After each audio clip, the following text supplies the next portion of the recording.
नमस्कार, आप देख रहे हैं पॉलिटिकल पंचायत में हूं दशरथ सिंह। जयपुर के दूदू में बैराना धाम है, जहां पर संत पिछले 15-20 दिनों से लगातार तप कर रहे हैं इस जलती हुई धूप में। लेकिन वो तप क्यों कर रहे हैं वो हम आपको बताएंगे कि बैराना धाम है, दादू पंथ से आता है और वहां पर जो है वन क्षेत्र जो है उसको काट कर औद्योगिक क्षेत्र को सरकार दे रही है और वहां पर अब जो हरियाली थी उसे कहीं ना कहीं भी विहीन कर दिया है। ऐसे में उसका विरोध है कि वहां पर जो कुछ चल रहा है उस पूरे परिक्षेत्र में वो ठीक नहीं है और लगातार इस बात को लेकर विरोध है। अब अंतिम चेतावनी भी सरकार को दे दी है। सरकार के उप मुख्यमंत्री पहुंचे थे लेकिन अभी तक उनकी बात का कोई नतीजा निकला नहीं। हमारे साथ मौजूद हैं संत। किस तरह से देखते हैं लगातार वहां पर औद्योगिक क्षेत्र की वन क्षेत्र को काटा जा रहा है, आपका क्या विरोध? हमारा यही विरोध है कि उस वन क्षेत्र को बिल्कुल सुरक्षित घोषित किया जाए। वहाँ किसी जमीन की लड़ाई नहीं है, जंगल की लड़ाई है कि वो जंगल ऐसे कैसे सुरक्षित रहे, क्योंकि संत दादू दयाल जी महाराज की वो तपोस्थली रही है, वो उनका ओरण रहा है। उसमें उन्होंने बहुत प्रकृति संरक्षण के कार्य किए हैं। उन्होंने अपनी वाणी में भी संदेश दिया है कि सूखा सेजे कीजिए, नीला बहाने नाई, काहे को दुख दीजिए, साहेब है सब घटमाए, कि हर एक पत्ते में, हर एक हरे पत्ते में परमात्मा निवास करते हैं। उसको बिल्कुल नष्ट नहीं किया जाए। टहनी भी तोड़ना मना है, तो इन्होंने तो पूरा जंगल का जंगल समाप्त कर दिया वहां से। आज भी आप देखेंगे वहां लाखों पेड़ उखाड़ के ढेर लगा रखे हैं, पहाड़ बना दिए उन पेड़ों के। क्या दादू पंथ का इतिहास रहा है, क्योंकि कहा जाता है कि बहुत पवित्र धाम है?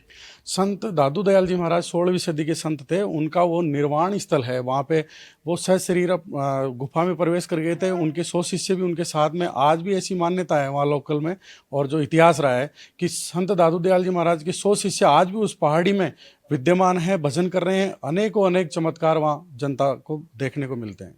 पहले वहाँ हरियाली थी, अब वहाँ पर बिल्कुल बेहन जैसा हो गया है, क्योंकि जिस गर्मी में तप कर रहे हैं संत, वो सबकी प्रकृति के लिए बचाने के लिए कर रहे हैं।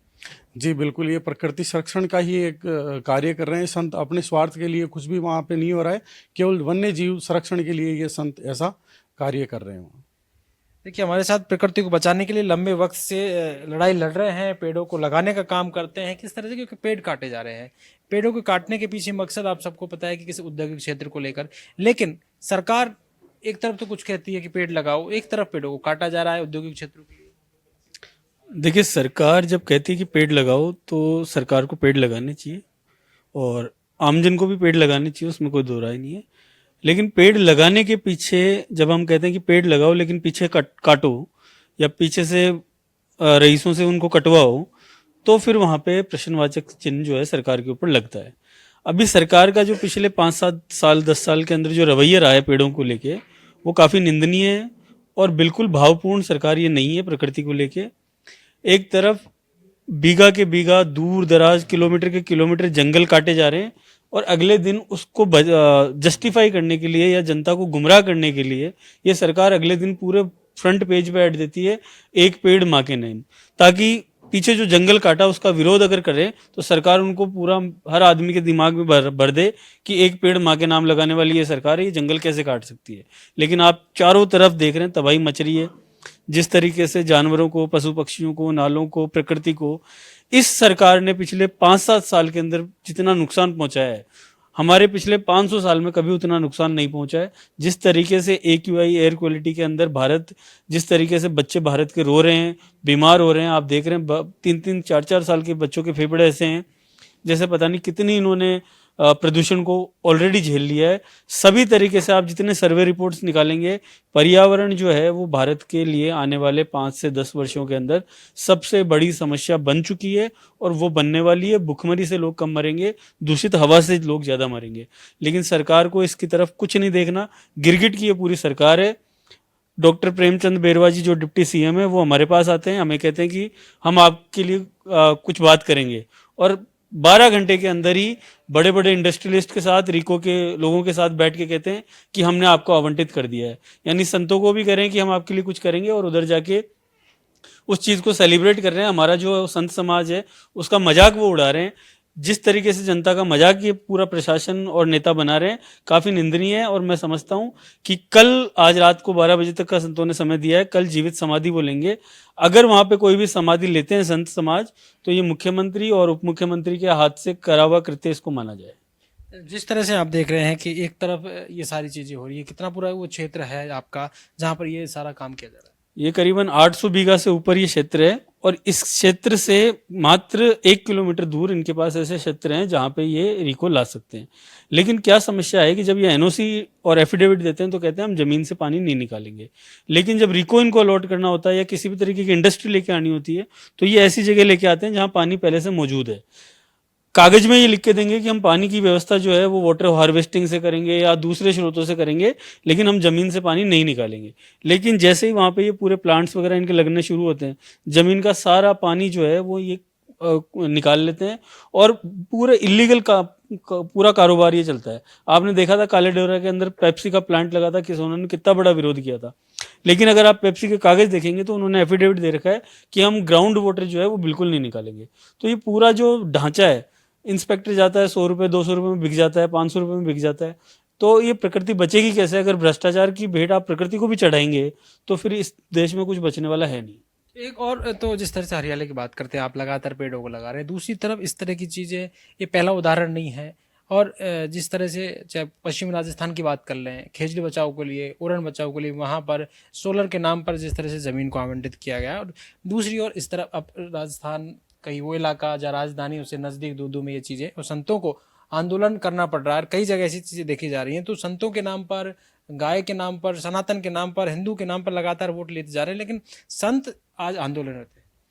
देखिए, संत समाज जो है, हमारा पूरा देश जो है वो एक परंपरा से चलता है, धार्मिक आस्थाएं हैं सबकी, तो संत समाज जो है हमारे लिए सबसे पूजनीय है।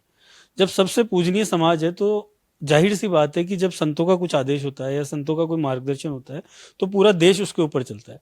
अब राजनीतिक फायदे के लिए वो संत समाज को अपना बताते हैं, लेकिन कार्य संत समाज जो सिखाता है उससे बिल्कुल उल्टा करते हैं। संत समाज ने उनको कहा था कि पेड़ काटिए आप, संत हमारी क्या संत परंपरा कहती है कि आप पानी को खराब करिए, हमारी क्या परंपरा कहती है कि आप बड़े बड़े सेठों को सब कुछ दे दीजिए।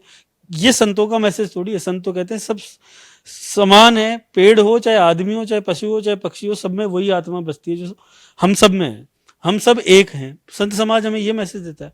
आप संतों को ये कहने से कि हम संतों के साथ हैं, आप संतों के साथ नहीं हो जाते। हाँ, आपका जो ढोंग है वो इस पूरे प्रकरण के अंदर या पिछले 3 साल के अंदर, जैसे बिश्नोई समाज ने आंदोलन करा, वहां पे कितने संत बैठे, बिश्नोई समाज ने कितनी कुर्बानियां दी पर्यावरण के लिए। मैं भी वहां गया हूँ बिश्नोई समाज के अंदर, वहां पे मैंने देखा है कि जिस तरीके से पूरा का पूरा समाज जो उनके महाराज है उनके पीछे चलता है। उन्होंने अपने वचनों में लिखा है कि पर्यावरण कितना महत्वपूर्ण है, तो संत समाज तो वही सिखा रहा है, लोग उसको फॉलो कर रहे हैं, तो सरकार से उनको भिड़ना पड़ रहा है। अगर आप संतों की बातें मानेंगे और उसको जानेंगे संत समाज की पूरी परंपरा को, तो आपको सरकार के खिलाफ ना चाह के भी खड़ा होना ही पड़ेगा, क्योंकि सरकार जो है वो संत विरोधी सरकार पूर्णतया ये है, लेकिन ये मुखौटा ओढ़ रखी है कि हम संतों के साथ हैं। और ऐसे ही ये प्रकृति के खिलाफ है। एक पेड़ माँ के नाम शब्द ऐसे उठा के लाएंगे, बिल्कुल जैसे माँ को और पेड़ को संगम कर दिया, जैसे इन्होंने पता नहीं कितना ही प्रकृति के लिए कल्याण कर दिया हो। लेकिन पूरी ढोंगी और गिरगिट सरकार है, बिल्कुल फेक सरकार है ये। देखिए, संत भी हमारे साथ मौजूद जो लगातार वहाँ पर दादू धाम में है, उसको बचाने के लिए आप संघर्षरत हैं। सरकार से भी बात कर रहे थे, सरकार के प्रतिनिधि भी पहुँचते हैं। किस तरह देखते हैं, क्या रवैया है? क्योंकि वहाँ पर आपका आस्था भी जुड़ी हुई है और प्रकृति का भी मामला है। प्रकृति का जो भाव था ना दादू जी के, उसी से ये संत कोई जितने भी तप रहे हैं, बैठे हैं, ये आंदोलन कर रहे हैं, ये अपने लिए 1 इंच भी जगह नहीं चाहते।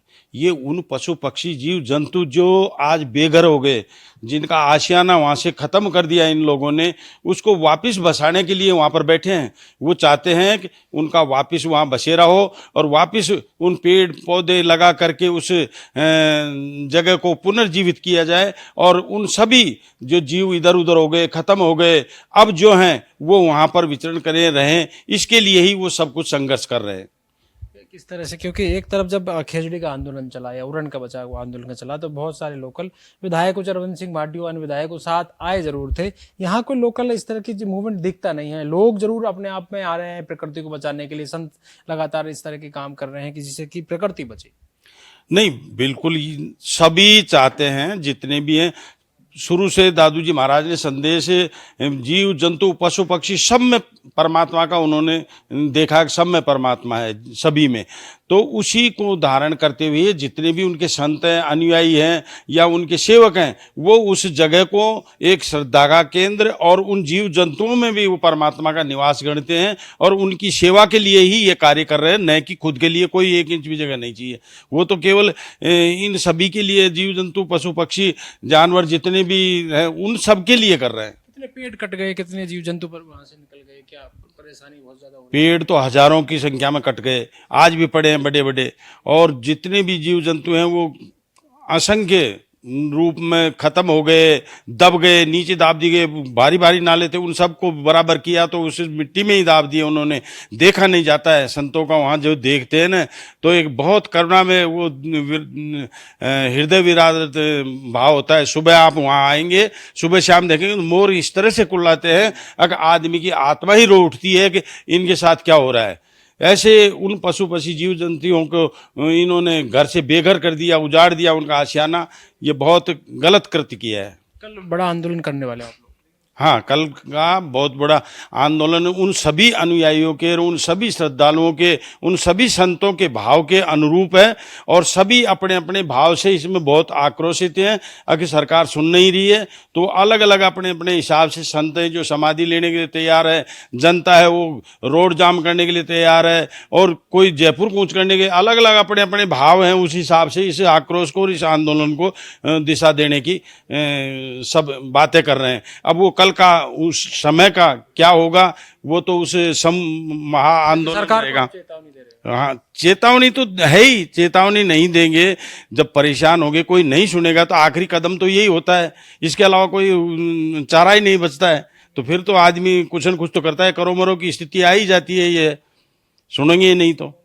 देखिए, हमारी इनसे बातचीत हुई, तमाम संत थे और कहीं ना कहीं ये कह रहे हैं कि जिस तरह से बैराना धाम को लगातार वो बचाने के लिए प्रयास कर रहे हैं, प्रकृति को बचाने के लिए प्रयास कर रहे हैं, लगातार पेड़ जो काटे जा रहे हैं उसको उद्योग क्षेत्र के लिए लगातार सरकार कंपनियों को, बड़ी बड़ी कंपनियों को, बड़े बड़े लोगों को दे रही है। अब ये एक इलाका नहीं है जहाँ ऐसा हो रहा है, इससे पहले भी चाहे वो पश्चिम राजस्थान का इलाका हो, जहाँ खेजड़ी को काटने की बात हो या उरण को काटने की बात हो, तमाम आंदोलन चल रहे हैं, संत बैठे हुए हैं। यहाँ पर भी यही हाल है। सरकार के प्रतिनिधि आते हैं, बात करते हैं, दूसरी बातें करते हैं। दोहरी रणनीति जो है सरकार की है, उसी को लेकर यहाँ पर आंदोलनरत हैं। कल बड़ा आंदोलन करने वाले हैं। सरकार को चेतावनी है, या तो सरकार मान जाए, इस पूरे जो काम चल रहा है उसको रोक दिया जाए और बैरनाथ धाम को